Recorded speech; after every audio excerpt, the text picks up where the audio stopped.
So, what is a consensus protocol? In the blockchain world, a consensus protocol prescribes whom to believe when people have different opinions in transaction history. In proof-of-work consensus protocols, the authentic history is defined as the version that is most computationally challenging to produce. Many proof-of-work protocols have been proposed after Bitcoin's Nakamoto consensus. Each claims to achieve stronger security properties than NC.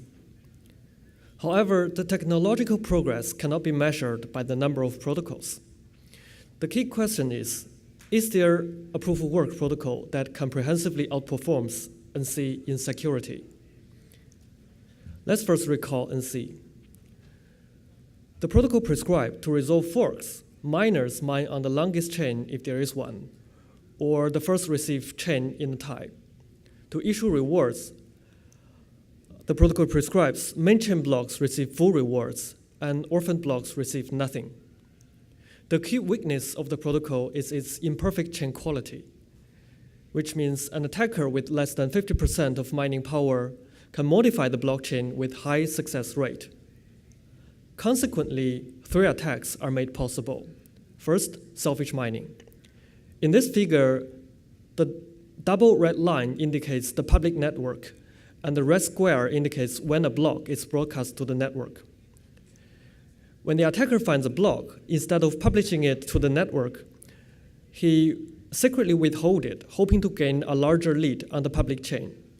If the next block is found by an honest miner, the attacker broadcasts the block to the public, hoping that the next block will be found after the attacker block. If the attacker is lucky enough to find more than 1 block in a row, he will not broadcast the chain until the lead is reduced to 1. At that time, the attacker broadcasts all the secret blocks. Because the attacker chain is longer, all miners will mine on the attacker chain. In this attack, the attacker gains unfair block rewards unproportional to its mining power share.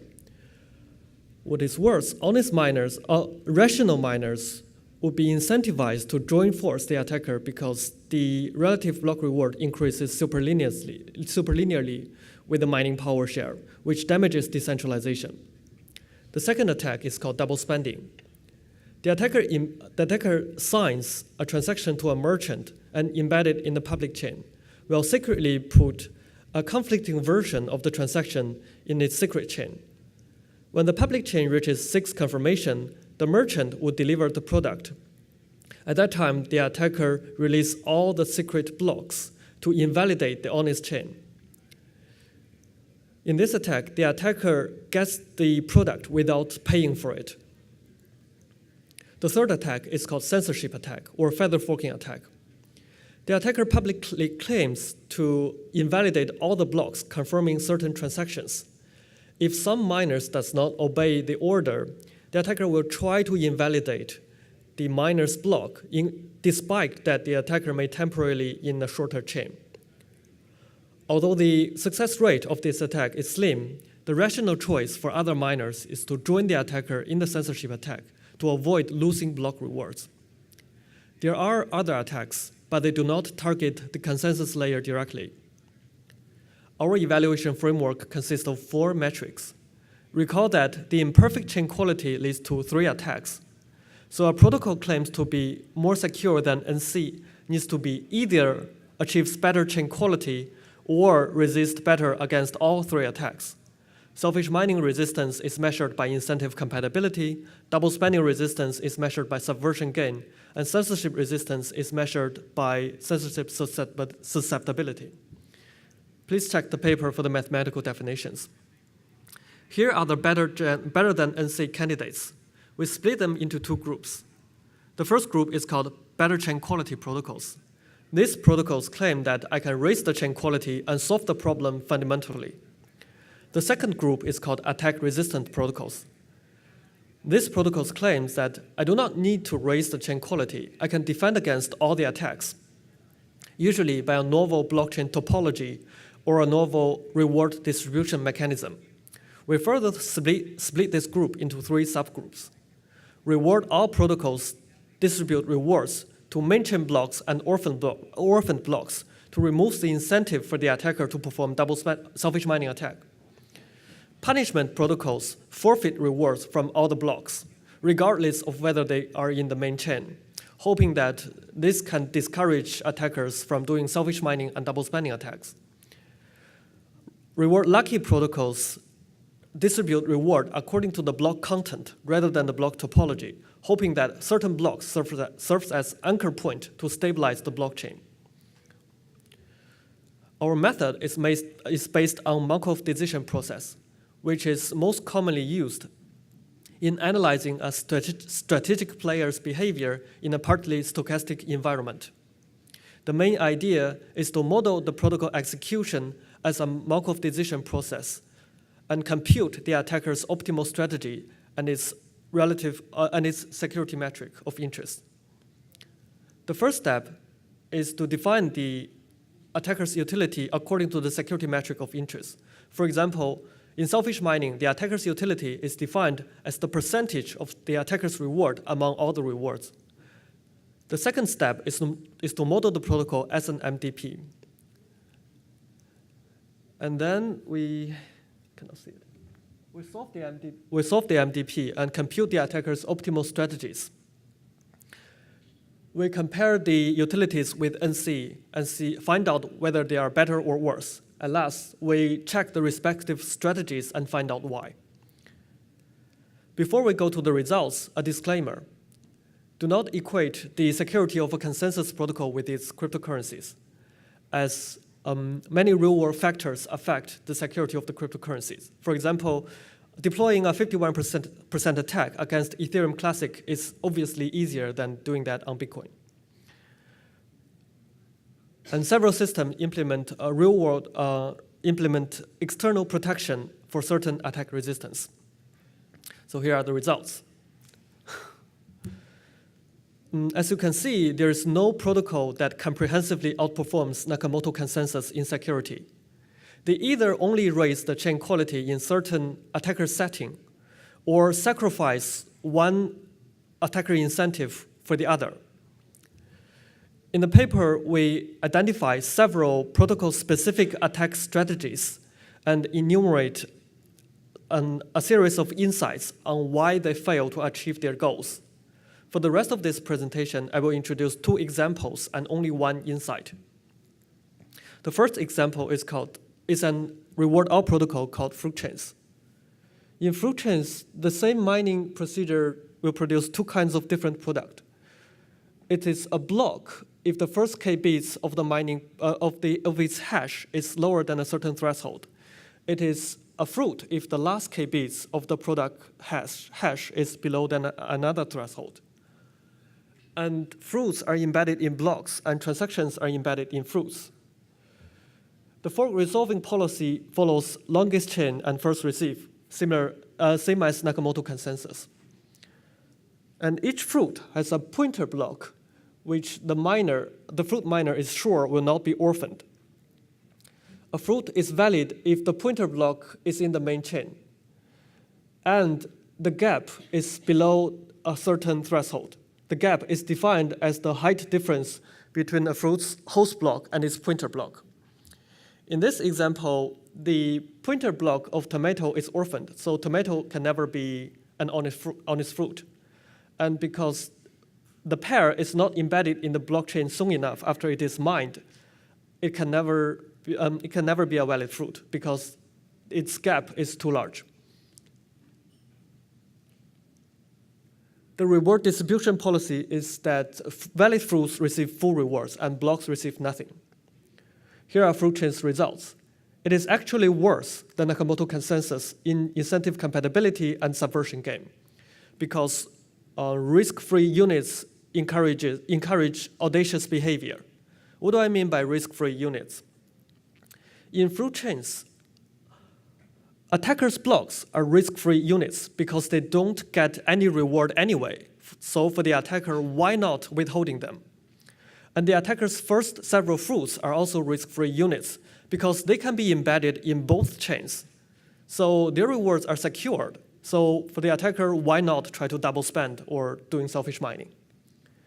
Fruitchains censorship susceptibility is better than that of Nakamoto consensus, because fruits in invalidated blocks can be added back later in the blockchain. In this figure, the orange is orphaned by several attacker blocks, but it is later embedded in another block, so the orange miner still gets some fruit rewards. The second example is a punishment protocol called reward splitting protocol.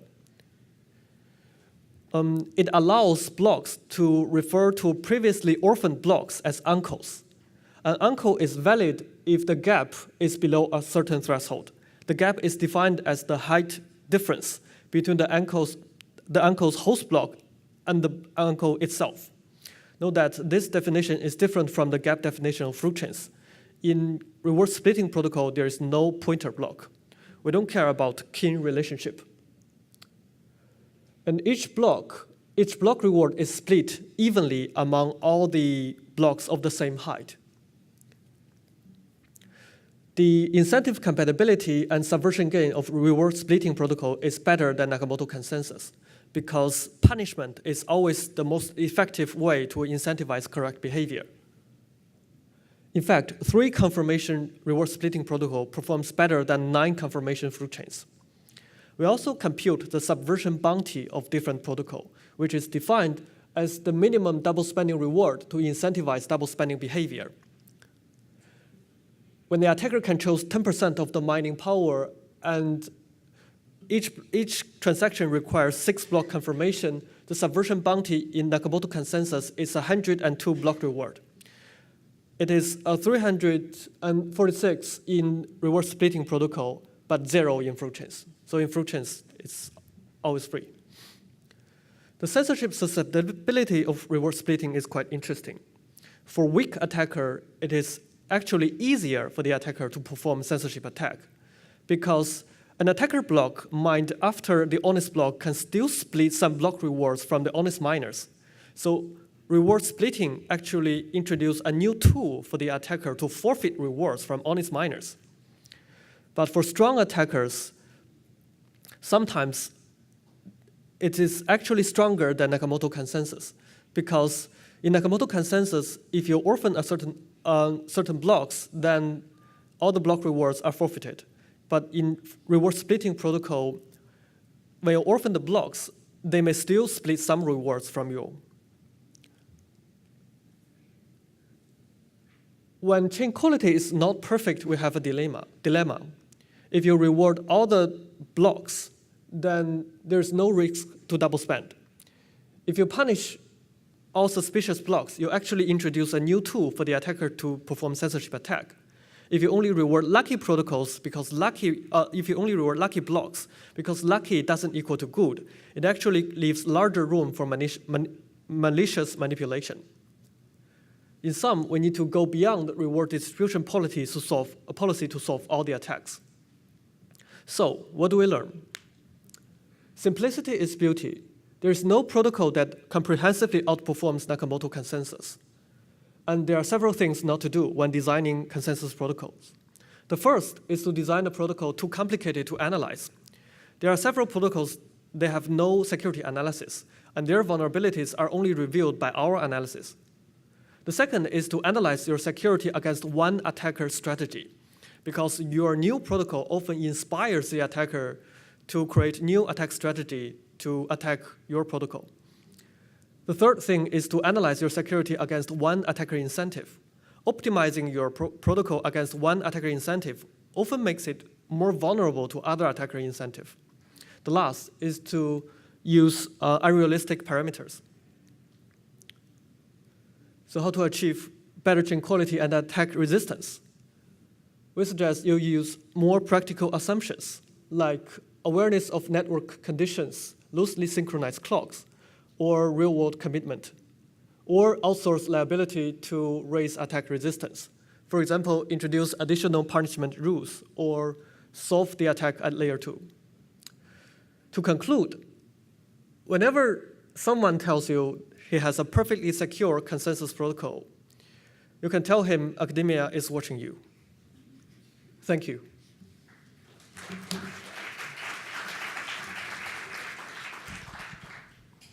Thank you very much. We have time for questions. Yes.